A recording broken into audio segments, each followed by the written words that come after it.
Olá, sejam bem-vindos a mais um episódio do Janela Cast. Eu me chamo Nádia e ao meu lado está minha companheira de bancada, Dolores. E no episódio de hoje, o que iremos falar hoje?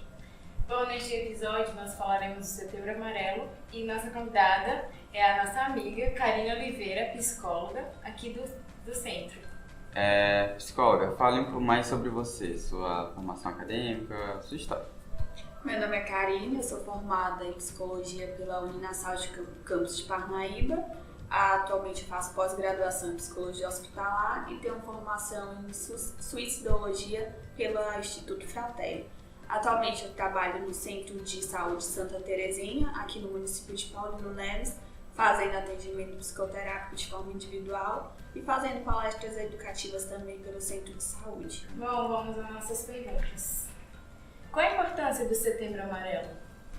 O Setembro Amarelo, assim como outras campanhas, ele vem com o intuito de conscientizar, quebrar tabus e prevenir acerca do tema do suicídio.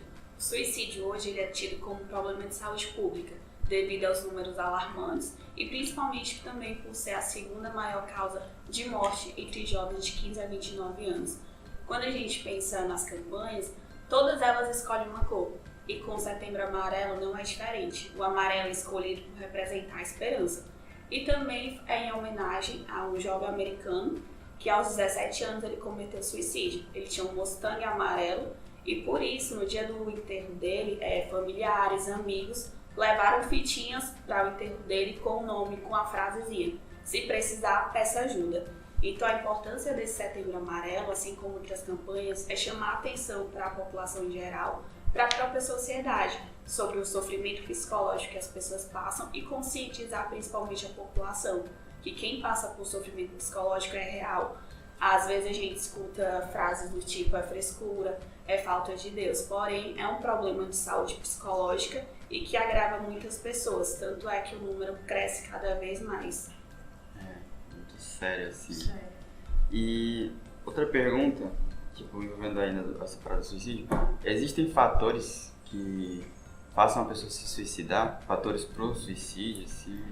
Sim, existem alguns fatores de risco para o suicídio, por exemplo, a idade, o sexo, o histórico familiar de comportamento suicida, tentativas prévias de suicídio, o alcoolismo também é um fator de risco para o suicídio, a presença de transtornos mentais, a questão de pertencer a grupos minoritários, o isolamento social, o fato de estar desempregado ou aposentado, são alguns dos fatores de risco que a gente pode pensar. E quando a gente fala em fatores de risco, precisamos também falar sobre os fatores protetivos, que são aqueles que podem ajudar a prevenir o suicídio, que é uma rede de apoio de forma positiva, incluindo amigos, família e até profissionais.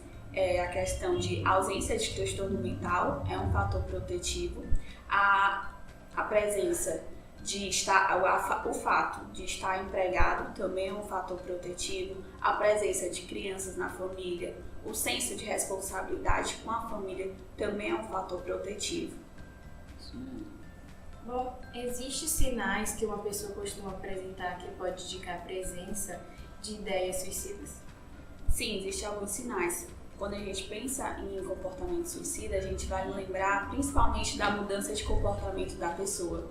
Antes a gente conhecia a pessoa de uma forma mais extrovertida, comunicativa, que sorria, falava, interagia de forma mais leve no seu dia a dia. E aí ela começa a apresentar uma mudança em seu comportamento. Ela pode ficar mais introvertida, mais calada, já não sentir-se motivada no seu dia a dia, ela apresenta uma apatia. Então esses são comportamentos que a gente vale a pena ficar de olho. Além disso, a mudança de humor pode apresentar a presença de ideações suicidas, a mudança no sono, na alimentação, o alcoolismo também são sinais que a gente precisa ficar de olho para até ajudar a pessoa de forma a longo prazo ou a curto prazo. Quando a gente perceber algum desses sinais, como é que a gente pode ajudar a pessoa? Se a pessoa for próxima, você tiver intimidade, ou mesmo não tendo, você pode chegar para ela e perguntar: você quer conversar? Você está precisando de algo? E aí deixar o espaço aberto para ela conversar com você. Ela pode se sentir à vontade e falar sobre o sofrimento que ela está passando, ou caso ela não queira, você pode indicar serviços que ela possa procurar ajuda. Se ela chegar a falar com você, ouça, né, com respeito, com empatia, tente ao máximo não fazer julgamentos. O que a pessoa está precisando naquele momento, você está abrindo a porta para ela conversar sobre os sentimentos dela, sobre essa fase difícil que talvez ela possa estar passando.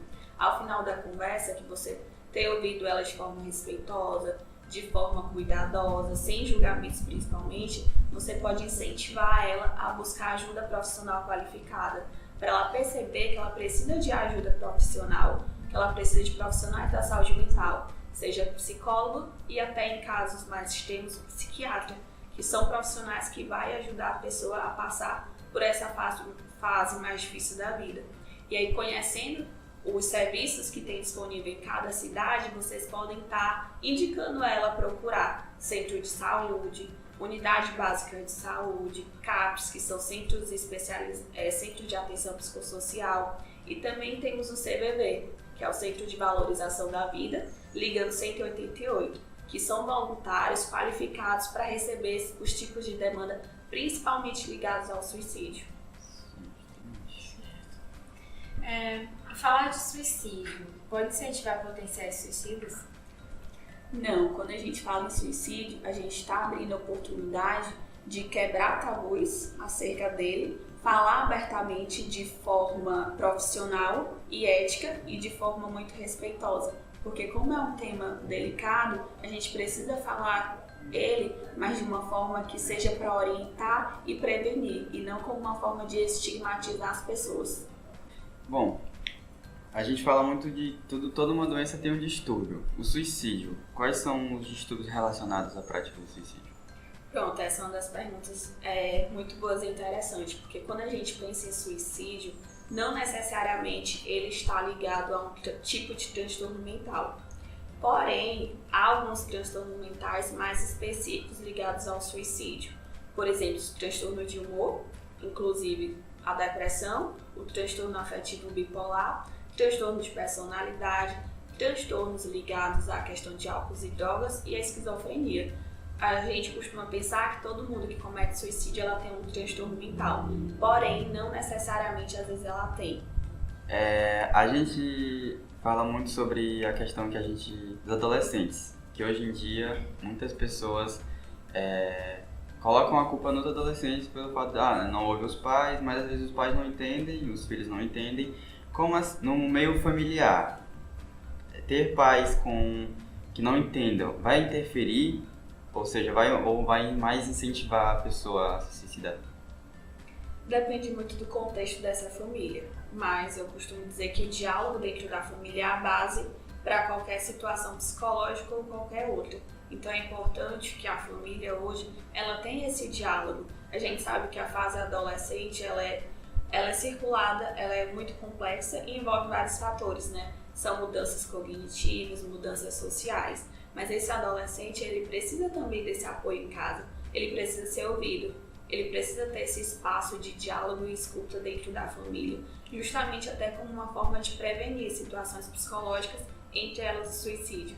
Então o diálogo, essa rede de apoio dentro de casa, ela precisa existir como uma forma de cada um se escutar, se respeitar e se entender também de forma empática. Porque tudo começa de casa. Sim, normalmente começa de casa. E os pais precisam estar atentos justamente a essas mudanças de comportamento que às vezes o adolescente apresenta. Por exemplo, irritabilidade. É uma mudança de comportamento que às vezes o filho apresenta e os pais acham às vezes que é só rebeldia. E tem diferenças, né, entre a rebeldia e a irritabilidade por alguma situação que o adolescente esteja passando.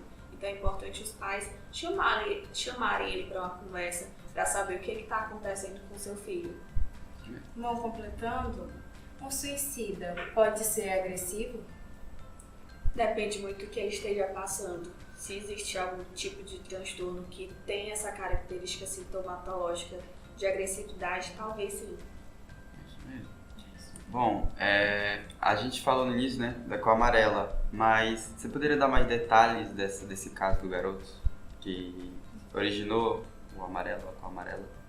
No caso, foi principalmente porque ele tinha esse Mustang amarelo, né? E aí as famílias e os amigos A cor amarela nos Estados Unidos, na América, né, representa uma cor de esperança. E por ele ter esse Mustangzinho amarelo, eles acharam importante fazer do enterro dele também um alerta para outras pessoas, né, com a fitinha amarela escrita: se precisar, peça ajuda.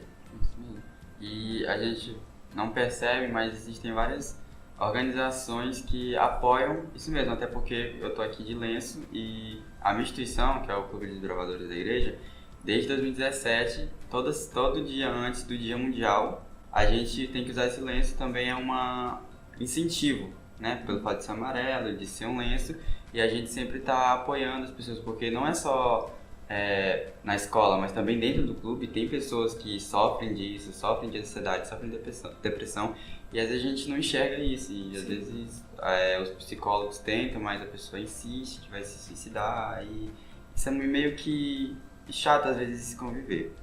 Bom, existe alguma forma de prevenir o suicídio? Sim, existe. A campanha, por exemplo, é uma forma de prevenção ao suicídio. Quando a gente pensa em prevenção, a gente precisa lembrar do primeiro ponto: educação. É preciso falar abertamente sobre o tema como uma forma de informar, como uma forma de alertar as pessoas que estão passando por sofrimento psicológico a buscar ajuda. Então, uma das principais bases é a campanha justamente e conscientizar as pessoas por meio da educação o quanto é necessário cuidar da saúde mental, o quanto é necessário olhar para si como uma forma cuidadosa e se perceber: se eu não estou bem, se algo não vai bem psicologicamente, a gente precisa olhar para isso e buscar ajuda.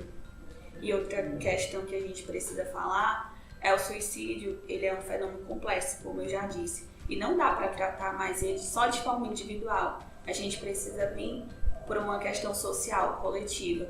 Então é preciso o fortalecimento das políticas públicas de saúde, de assistência social, de educação. Porque quando a gente pensa nele, vocês viram que tem os fatores de risco, que também inclui fatores sociais, como o fato de estar empregado ou não.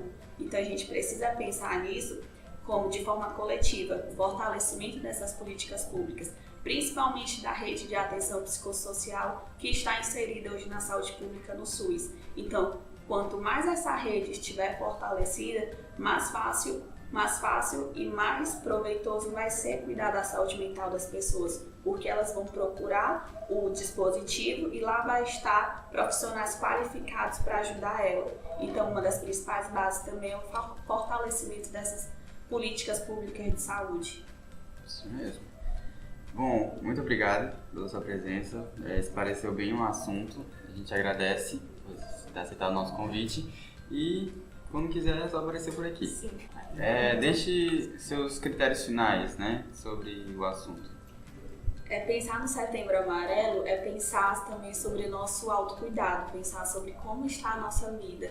Então, quando a gente pensa em suicídio, muita coisa, muito sofrimento às vezes perpassa na vida da pessoa até o ato final. Então é importante, quando percebemos que não estamos tão bem, procurar alguém para conversar e aí procurar os serviços de saúde, como psicólogo e até psiquiatra. A gente precisa ver a nossa saúde mental hoje como uma prioridade, assim como a nossa saúde física. Então, aí eu trago também o Janeiro Branco, né, que é a questão da campanha em si de saúde mental. Quem cuida da mente, cuida da vida. Então a gente precisa pensar nós, seres humanos, como complexos e um ser todo integrado de mente e saúde física e saúde mental. Então se minha mente não vai bem, provavelmente meu corpo também não vai. E é preciso a gente pensar que somos seres complexos e às vezes passamos por sofrimento e precisamos de ajuda. Então tem profissionais que podem nos ajudar a passar por esses momentos mais delicados.